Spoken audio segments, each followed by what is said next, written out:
Saudara, ketersediaan pangan di Provinsi Sumatera Selatan menjelang perayaan Natal dan Tahun Baru masih aman, bahkan sejumlah komoditas mengalami surplus. Berdasarkan perkiraan kebutuhan pangan pokok menjelang Hari Besar Keagamaan Nasional Provinsi Sumatera Selatan pada bulan Desember 2021, neraca dari 11 komoditas pangan pokok di Provinsi Sumatera Selatan mengalami surplus. Seperti neraca beras mengalami surplus 2,4 juta ton. Neraca jagung juga surplus 793 ribu ton. Neraca telur ayam juga mengalami surplus 56 ribu ton, serta neraca cabai besar yang juga surplus 25 ribu ton. Malah kita surplus. Untuk daging telur itu setiap minggu kita Sumatera Selatan ini 50 sampai 100 ton ngirim ke Banten. Dan itu surat perjalannya itu keluar dari kita, jadi kita tahu persis.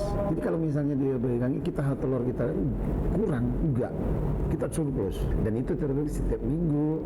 Itu ada 10 distributor atau petani dari sini kita ngirim ke sana. Pun begitu dengan ayam dan yang lainnya. Adapun untuk harga pangan pokok menjelang Natal dan Tahun Baru nanti tidak mengalami kenaikan harga yang signifikan. Namun untuk minyak goreng hingga saat ini masih di angka 19.000 per liternya. Afifah Sari, TVRI Sumatera Selatan melaporkan. Beralih ke informasi selanjutnya, Saudara, pelaksanaan uji coba PTM 100% di sejumlah sekolah di Kabupaten Musi Banyu Asin tetap menerapkan SOP prokes yang ketat.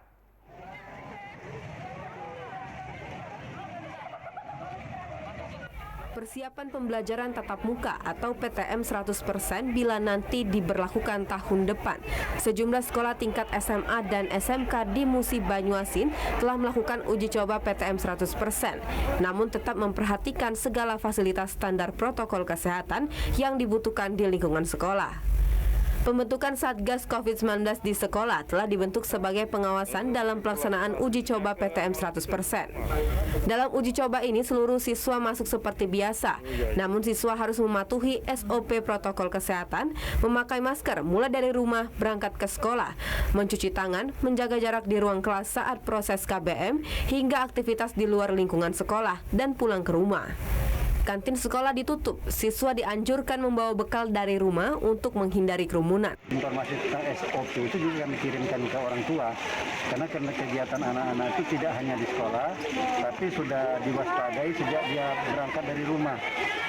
Soal itu bagaimana dia berangkat dari rumah, kemudian di perjalanan, semua itu sudah tercover dalam SOP tersebut. Jadi SOP itu sebenarnya sejak berangkat dari rumah sampai ke sekolah, sampai pulang kembali. Sejauh ini selama uji coba PTM 100% dilakukan, nihil pembahasan kasus COVID-19 pada klaster sekolah.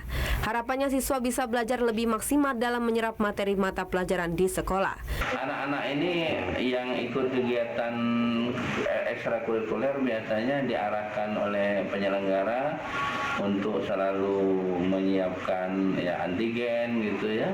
Jadi secara tidak langsung di samping anak-anak kita kan setelah melakukan vaksin itu NIK dan aplikasi Peduli Lindungi mereka sudah aktif.